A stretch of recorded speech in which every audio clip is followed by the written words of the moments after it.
Hello, Bill. Good morning, Matt. Bill, we have not spoken in a couple weeks. Has anything happened in politics since I was out of town? Uh, a couple things you might have missed because you were gone. I imagine you weren't really paying attention to the news. I might need to catch up on a thing or two.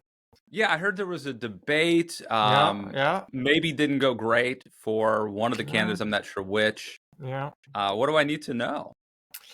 Well, Matt. As you know, I've been fairly optimistic about Joe Biden's prospects and felt that the debate would be opportunity to reset the race, uh, debunk concerns about his capabilities, and only if he gave a performance sort of below his baseline performance would he have a real problem. Uh, and so you might not be aware that the general view is that he did perform below that baseline. Yes, I heard. Okay, obviously I know what's going on. But we didn't get to talk about it. So this is our first time talking about it. I did do immediately. I did a quick podcast uh, without Bill Scher right after the debate, which I think has aged pretty well in terms of the analysis. But since that time, Bill, several things have happened. I think things have not gotten better. We're now over a week out, like a week and a half out from this debate. Uh, there's a drumbeat, I think, of people calling on Biden to get out. He is kind of stubbornly refusing, saying he's in it to win it. But I want to hear from you, Bill. So you have written a piece at Washington Monthly where you have said that Biden should get out, and as you've Yes. alluded to, that's a departure from where you've been. What was it specifically that changed your mind? In the immediate aftermath of the debate, I wrote a piece that night saying this was bad, but people have had bad debates before. Reagan had a debate that raised questions about his age. John Fetterman had a debate that raised questions about his capabilities after his stroke. And the way to recover from a situation like that is to get back out there, do the unscripted events. I should say it's not like Ronald Reagan did like 14 events afterwards. That's not how he handled it. He happened to have a debate a couple weeks later. And forgive me for digressing for a little bit here, but one of the interesting parts of the Reagan story that I think has been missed by pretty much everybody is his first answer in that second debate was really terrible. Like, I would argue worse than anything that happened in the first debate. But no one remembers it because he had that fantastic quip about joking about Mondale's youth and inexperience that made everyone feel okay. And also Reagan was never really losing that race anyway. He was ahead by miles, and the economy was he was getting credit for the economy, and he never was in real serious jeopardy. Biden's in a more precarious place. He was behind going into the debate. The main thing that appeared to be weighing him down was concerns about age and mental capability. The debate invalidated the attempt to try to fix that, and so he really needed to move very quickly to do unscripted events, town halls, TV interviews, press conferences, and the like, so you could show that the debate was an anomaly. Doing that as soon as possible would ensure that you wouldn't take a hit in the next batch of polls that would really force your hand and step down. And that didn't happen over the course of the last week. He did a smattering of short appearances using the teleprompter, a couple of radio interviews, which we learned that questions were given to radio hosts in advance, even though they weren't forced to use them, but they do appear to have been used. And did the one unscripted interview with George Stephanopoulos, which wasn't a great interview. It wasn't as bad as the debate, but hardly was really, perfect and reassuring. Plus, you have other reporting that's happened suggesting decline in recent weeks.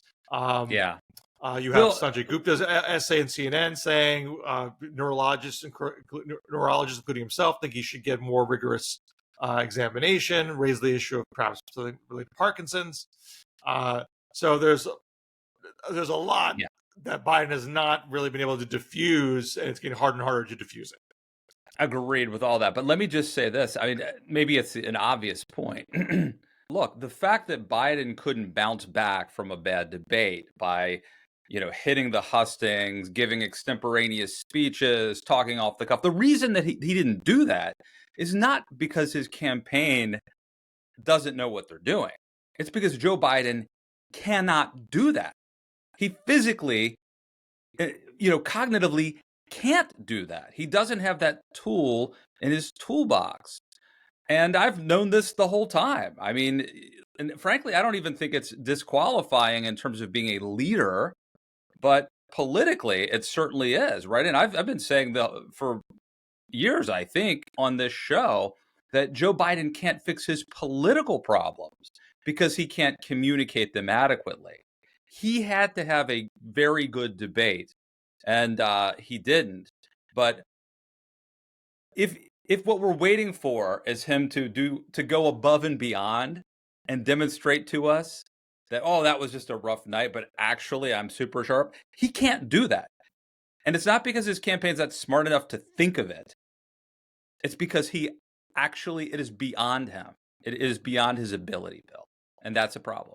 I mean, that certainly appears to be the case. I'm not in any position to deny it. I mean, theoretically, look, Mitch McConnell froze up a bunch of times before. I haven't seen him freeze up since. Is it because I haven't seen him because they're keeping under wraps? Maybe. Or was something going on they had some partial recovery for? Maybe Biden did have some kind of cold that really knocked him on his ass, and a month from now he's going to be, marginally better. I don't know, but you're at a pretty highly sensitive time in the course of this campaign where it's hard to argue that, well, don't worry, he's going to get better. It's hard to know that, obviously, and there is obviously a genuine risk that decline is going to continue. I mean, I doubt he is actually in such a bad place that as of this moment, he can't perform the job of commander-in-chief. Of all the leaks that we have heard, more so over the past week, nothing has said he was unable to execute a decision. Quite the opposite, in fact. We've seen some reporting saying... I agree with you, Bill. At this moment, he could, and that's because it's 10:11 a.m. Eastern time. It's between the hours of 10 and 5. I believe at this moment he can execute. I'm being cute. Yeah. I will agree with you, Bill, in the sense that I think this is a bigger problem politically than it is substantively in terms of. I think it's both. I am genuinely concerned about future decline at this point because that's the part of the problem. That's also a year from now, if he were to be reelected, things would be much, much worse. You would need at this point a independent medical professional assessment telling you exactly what happened and what to expect going forward. I mean, obviously, and it's hard for even a doctor to literally predict the future, but we don't really know exactly what's happening here. I've just heard it anecdotally from a few friends of mine that this has the signs of Parkinson's, not really necessarily Alzheimer's. Right. But Parkinson's is neurological. It can have some elements of, brain fog and even a certain amount of dementia over time. Obviously Michael J. Fox's Parkinson's for decades, it doesn't have dementia. So I'm not saying that's definitely the case. I'm saying it just raises the prospect of it.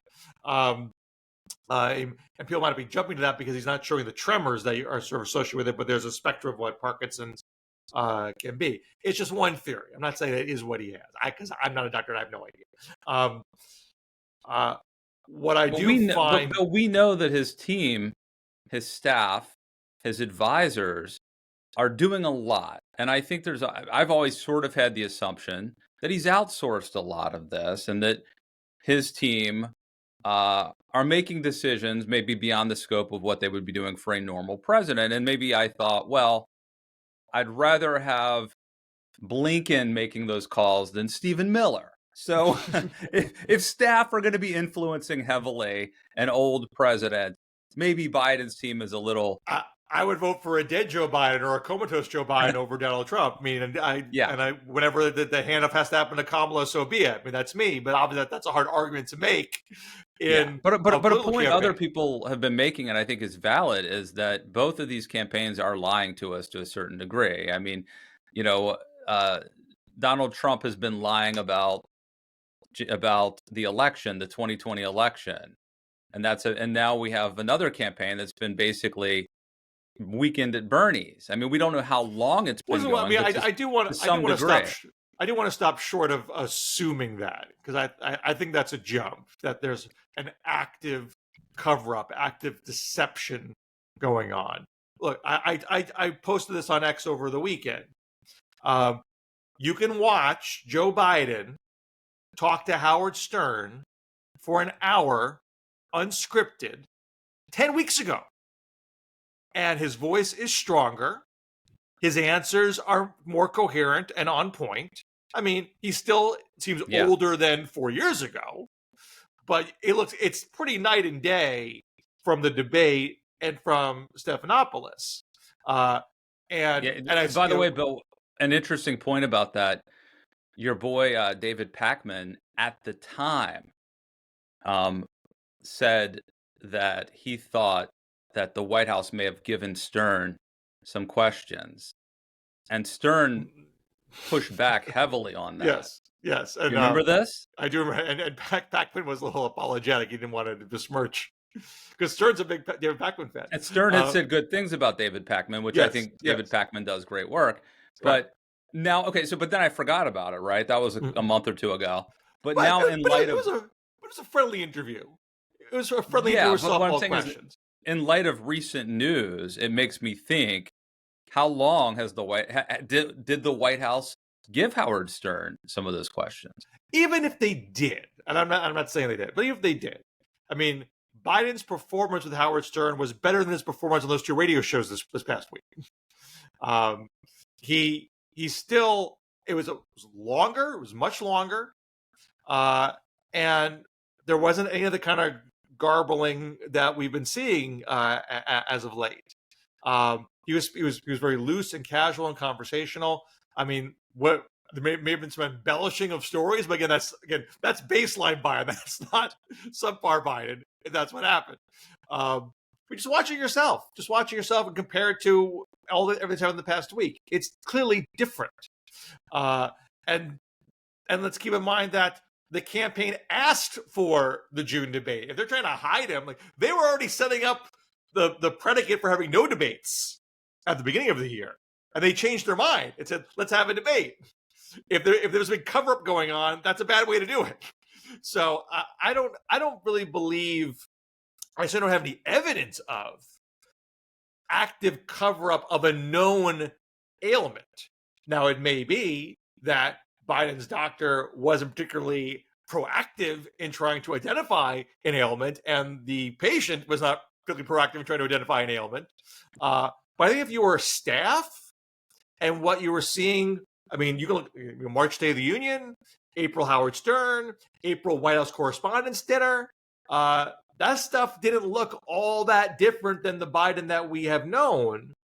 And I wanted to do this, so I didn't have the time to figure it out. I really just want to look at every possible YouTube of Biden I can find between late April and mid-June. Because you mentioned on that our last show, Biden looked a little slack-jawed during that Juneteenth event. And granted, I was dismissive of that at the time. And now I can look back and say, well, wait a second, maybe something was happening in June, because that whole slack jaw thing, I don't think we really were seeing earlier in the year. We did see it very much in the debate. Did something happen?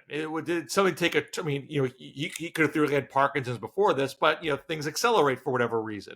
Maybe you got a bad virus that accelerated something. Maybe you had a mini stroke that accelerated something. We don't know.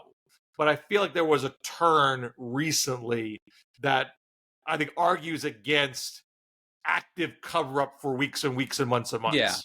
No, I mean, cover up is a harsh word, but I do think that this White House and campaign have been playing the hand they were dealt this whole time, just like you do with any candidate, and they've been seeking to mitigate the downside of him being old, and that's been going on forever. That doesn't mean he hasn't gotten worse, and that he hasn't crossed a line of acceptability where they can no longer sort of cover it up, to use that word again.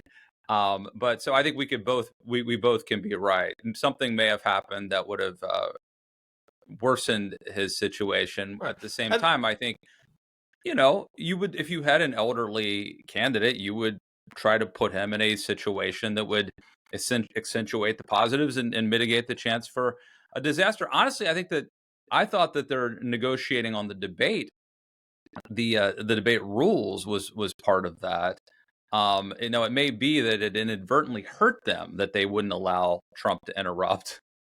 But I think that was an attempt to keep Trump from derailing the conversation, dominating, intimidating Biden, or just confusing him. But regardless, it didn't do him any favors in hindsight. so, so I've laid out what I think should happen next. I wrote about this in Yeah. the Washington Monthly. I think not only should Biden withdraw, I think Biden should resign. If I was running the show, or if I was Joe Biden himself, I would take a clear-eyed assessment of the situation, realize that chances of me beating Trump now are very poor. Not impossible. I mean, I could try to find my silver linings in this poll data or that poll data, but the premise was you went into the debate behind. You needed to show you were still on top of your game to get ahead. That didn't happen. How's it gonna happen from this point forward? That, Yeah. I think, is not easily answerable. So I think it's hard to argue that you should stay in the position if that is unanswerable. And so he could, I think should, announce his resignation during the Republican convention next week. Kamala Harris becomes Madam President Kamala Harris. And if Democrats want to still have an open convention, fine. You want to run against the incumbent president, have at it. Good luck to you. See how that goes. I imagine Kamala Harris would still be the nominee at the convention in August. And this I didn't fully lay this out in print last week. I think I might do this for my newsletter tomorrow. I think she could then essentially run a quasi Rose Garden campaign. So Trump had a courthouse campaign for a few weeks in the spring, where he wasn't doing a lot of rallies. He was just doing press conferences outside the courthouse, getting plenty of free media doing that, and maintaining his poll numbers in the process. Maybe lost a tick, but essentially, maintained a slight lead. I think Kamala, being president, as you know, is a bit of a job. So you really want to make sure you're doing that well. You want to show the public you are competent at being president. You want to be able to put aside any reservations people may have about your ability to do the job. So doing the main functions, doing Rose Garden appearances or press conferences to keep people appraised of the day-to-day will get you a ton of free press. Do that Monday through Friday, and then do the battleground state rallies on the weekends. Maybe do 2 or 3 a day. I mean, honestly, that's maybe a big schedule, but hey, it's a big job. And part of what you're trying to show is you have way more stamina and way more confidence than not just the guy who just resigned, but the guy that you're running against. So that's how I would handle it. And it doesn't mean there's no risks involved, that it's a lock or anything like that. But I think that would be the cleanest, smoothest, least disruptive, least uncertain transition period, and would allow for the clearest contrast between herself and Donald Trump. All right, I have a lot to say about this, but I don't know how to get. I'll just jump in. One option is what you've described, and as I think you've described it, it is the sort of cleanest version, simplest, cleanest. If Kamala were to do that, I think she should pick Andy Bashir. the governor of Kentucky. He's my second choice. Interesting, right? Because he's not exactly on the tip of everybody's tongue, but I think he is the perfect balance for Kamala, and is one of the most kind of talented, likable politicians in America that no one's heard of. That's one option. Now, here's the other. But let's just state the obvious, right? Kamala Harris has proven to be heretofore unlikable, awkward. She seems inauthentic.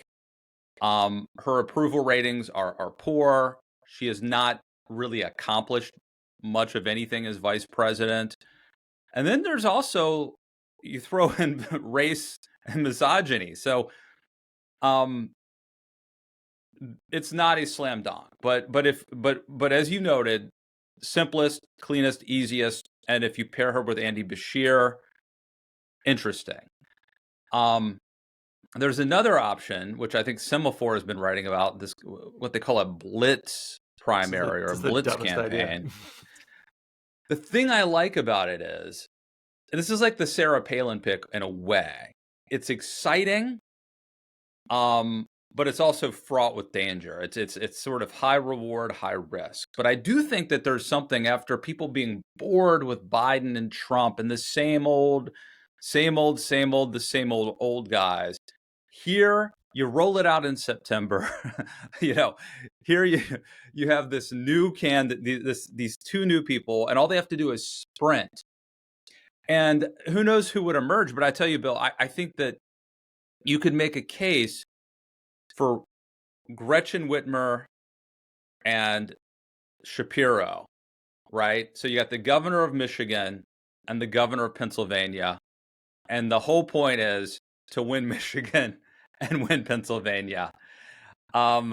So those are kind of, to me, the best options. One, I think, is simpler and cleaner, and one is a little more exciting, but also fraught. What say you? Yeah, I think we've all had enough exciting for like a decade. Like I think the whole point of Biden was normalcy, and I would argue we got a lot of normalcy, even though it was surrounded by a lot of insanity. But the day to day, the last 3.5 years, was a lot of normal governing. And we didn't have a debt limit crisis. We finally tackled infrastructure. We got out of the pandemic. We're not engulfed in race riots like we were in 2020. Since that have been talked about a lot, and maybe it's not. It's a stretch to credit Biden for. We've actually been really.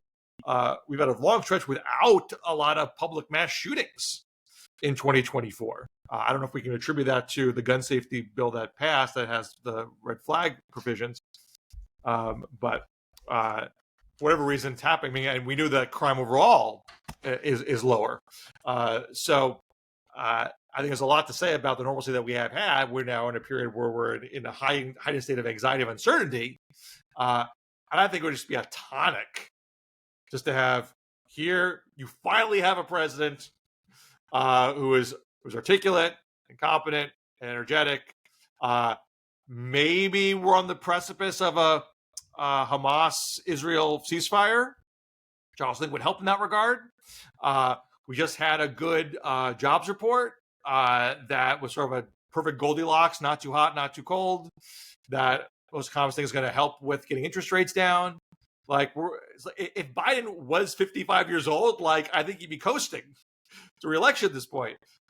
So all the weaknesses, the potential vulnerabilities of Kamala, I think you can mitigate with her being there and having things seem like things are getting back to normal again. Now, of course, if she's hit with a giant crisis, that doesn't work. I mean, I can't predict everything, but that would be the hope. I mean, I do feel like if you get Kamala, you lose a lot of people like me. Now, that's a weird analogy. You never voted for Biden in the first place. That's why it's a weird analogy. But I think that Biden is more palatable to a certain kind of Nikki Haley, Marco Rubio type voter. Once you go with Kamala, part of it is she's like, her big issue is abortion, like pushing abortion. You know what I mean? Like that's a winner. That's not a good argument. That's a winning issue. It's even winning in red states. That's not a demerit. It depends. I think it also depends on how she does it. But anyway, if the Democratic Party goes that direction, there will be trade-offs at the very least. But you will have a candidate who at least can speak. Okay, so maybe that trade-off is worth it, is having someone who actually. But I mean, it's a fair point to say she has not proven an ability to win swing voters in swing states. So we can't detect that in polling, generally speaking. Although she was running better than Biden in the last CNN poll. We actually don't have a lot of Harris-Trump rally data to look at. And she has zero history of performing well in anywhere except California, right? I mean, and even that was sort of, weren't there extenuating circumstances to her? I forget, was she appointed or something? I can't remember. Well, she was Attorney General, which is elected. Well, she won that, but that's not. And then she was. Which was I gotta remember, my memory's foggy. I think she was appointed to the Senate before she was elected. And she didn't do too good in the primaries in 2020. I mean, she wasn't performing great. So I understand those arguments. Yeah. But everyone else is almost wholly untested. And you could say, well, Whitmer won in Michigan and Shapiro won in Pennsylvania and Scher won in Kentucky. President's a whole other level of intensity and scrutiny. And any of those people would be trying to stick the landing immediately without ever having gone through a gauntlet like a presidential campaign is, without any kind of warm-up of a presidential primary. No chance to get the jitters out. No chance to get your sea legs. And so the littlest mistake going in will get amplified exponentially. Kamala has been doing this for 3.5 years. She's taken a lot of hits already. So those tires have been kicked. So again, you can watch Kamala at the Essence Fest event over the weekend. Granted, friendly crowd, African-American women, not hardball questions or anything, but you can see a fluidity in talking about a lot of issues, because she's had to talk about them, not just domestic but international. She does the foreign trips. She has the briefing book. She is by the president's side. So none of this is going to seem unusual, or she's not going to have to bone up the way anybody else would have to bone up, in the middle of a white-hot spotlight. A name we have not mentioned, which is probably telling, but there's another Californian who does have a national presence, Gavin Newsom. But the arguments you just make against Kamala largely apply to him. No testing outside of California. Known flaws. He's a better talker. He has a national presence. This is someone who's done the Sunday shows, and it's not like he's in Wasilla or something. I mean, he hasn't run in a, he hasn't won a race like in a swing state, granted, but he is also someone who has been on the national spotlight and performed well. I don't like him, and I certainly wouldn't support him. And I think he's a horrible governor based on what I could tell. But he's got great hair. Pick through all the California caricatures that they want to use: homelessness, drug abuse. It's all true. Shoplifting in San Francisco. I'm not saying if it's necessarily fair. All of that would get dumped on him. There's the French Laundry pandemic incident. He dated some people who were quite young earlier in his time. There's lots of stuff that could get dumped on him that isn't well known to people because he hasn't been in there. And who knows what's in the Shapiro, Whitmer, Pritzker's, or the Beshear's closets that hasn't been picked over because they haven't been at this level yet. We know what Kamala is, and I think she would go in with low expectations, that could be more easily beaten, especially with the trappings of the presidency around her if she's literally the president. All these other folks going with high expectations that could easily be knocked down several pegs very quickly. So I just think that's a bigger risk. You make a compelling case. I think if it were up to me, if you could get, this is all premised on if Kamala could be replaced, like if she would willingly allow, without making too big of a stink, allow herself to be supplanted. That's a big if. But if you could do that, I think I take my chances with Shapiro, Whitmer, Shapiro. But that's probably a moot point because she probably wouldn't go out quietly or without a fight. Yeah, so based on all of that, there is no way she is not either president or running for president if Biden drops out.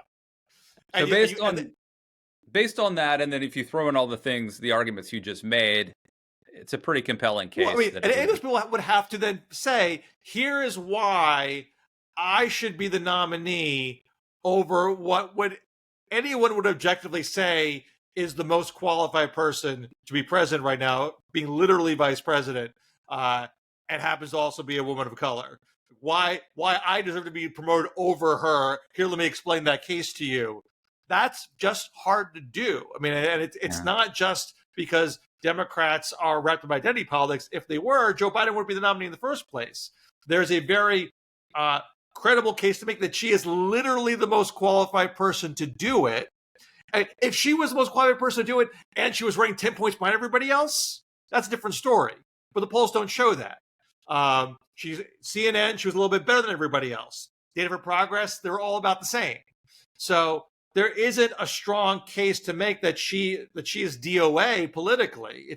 I understand the argument on paper, but the data doesn't back it up right now. So I just think, I would be surprised a lot of people would be willing to put themselves out there to make that case, because that could really burn them for their future political careers, which they don't really have to do. I mean, it's safer for them to say, hey, Kamala, you take it.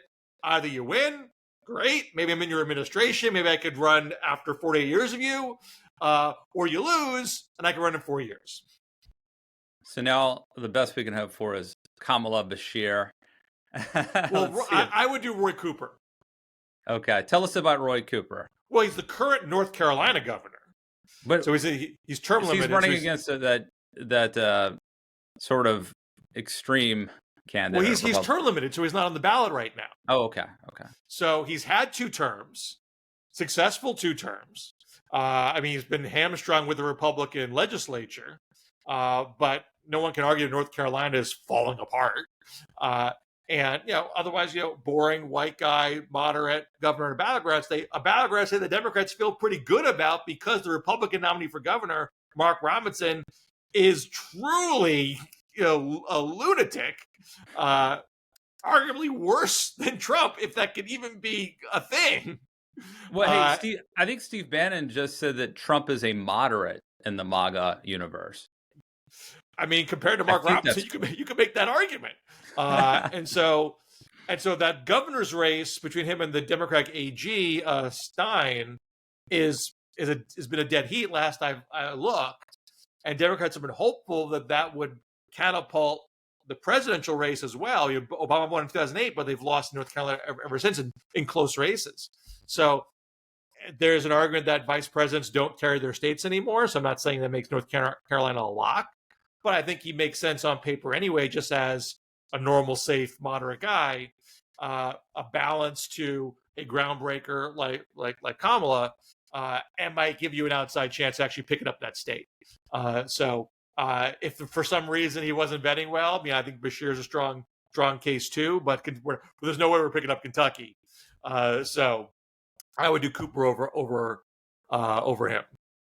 All right, before we get out of here, Bill, I assume, let's talk veep stakes. I assume it's happening this week, right? Next week is... Could be next week. They could do it at the convention.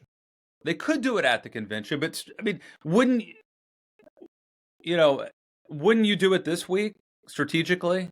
This whole Biden thing really screws up whatever plan they had. It's hard for them to get. I mean, they are wisely or semi-wisely staying largely quiet, say for Trump's Truth Social feed, which is still insane. Um, and You laying don't the want to focus you don't want to step on the Biden story, right? right. And But the change the Biden story may not be over by next week. And again, I think the Biden people have the ability to blow up their convention by doing an announcement that week.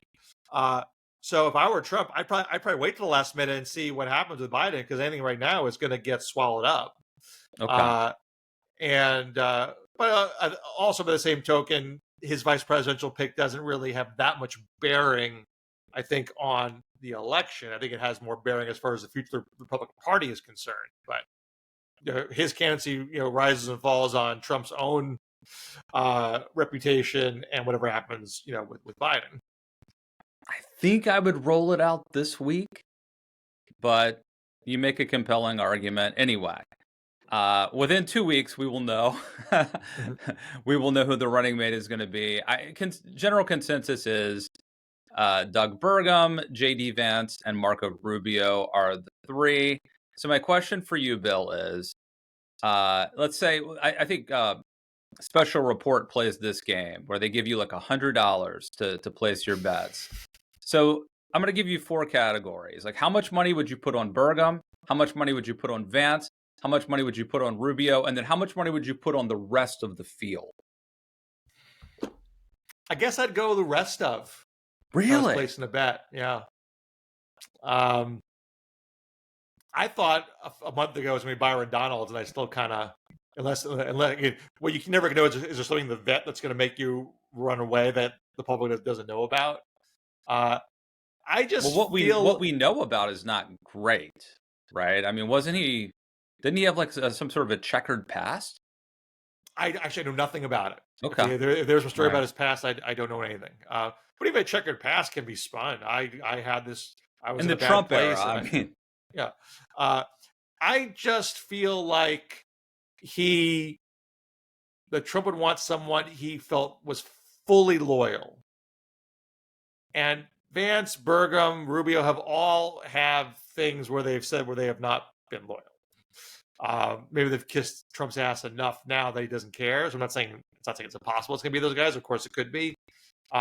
It would just if I was Trump and I was looking for pure loyalty, it would make me pause. And like Donald's probably hurt himself with the whole Jim Crow thing. But if Trump is serious about trying to make some inroads there, I think Donald's Jim Crow thing aside is very articulate and charismatic and sycophantic at the same time, which I think is the right mix for Trump. So you are putting $100 on the field? Yes, that's what I would do. Wow. So you are like, there's no way it's going to be Rubio, Vance, or Burgum. I mean, I'm not going to say no way. I mean, obviously, the fact that from what we know, they've gone through the check. They've been asked to do the background check. $1 on those 3. Maybe more than one. Like again, I'm not saying it's implausible, but if I was to go with my gut, I'd say Trump would want to do a head fake and pull a surprise and do someone else. Nobody knows what Trump's going to do. He's so unorthodox and all that. I've got Burgmentum though, Bill. I think it's going to be Burgum. Rich white guy who looks out of central casting. What could go wrong? He could say things that Trump doesn't agree with. He could be argued as a better businessman than Trump ever was. He could make MAGA folks upset. They think he is going to take the party in a non-MAGA direction. Yeah, everybody has ups and downs, but and I think Burgum would actually be a good political choice in the Trump context, and he would look in a normal rational world. Burgum would never be on any short list at this point, but in the Trump parallel universe, he's calming. I think a calming force. So we could probably do worse than having Burgum a heartbeat away from the presidency. Oh, I mean, sure. I mean, Burgum's history suggests that he's not MAGA. Actually, thinks climate change is real, and if he ended up having outside influence on whatever the post-Trump party looks like, that's probably better for America. so long as he reverts to his original background. But if he gets MAGA-fied, then that's not true. So it's hard to know what the future would be in store. But that would, if you want to have some glimmer of hope for the future of American democracy, that's where you hang it on. MAGA-fied. We call that being red-pilled. Yeah. So let's get the verbiage. Don't you want to get coconut pilled, Matt? I've been pina colada pilled, yeah, from my last week. I don't know if I'm as sharp. There's this rest. Tanned and rested could help a little bit, but also you get a little rusty. So it's good to dip my toes back in the DMZ, the warm DMZ waters here. Anything you want to plug? Back, even under these circumstances?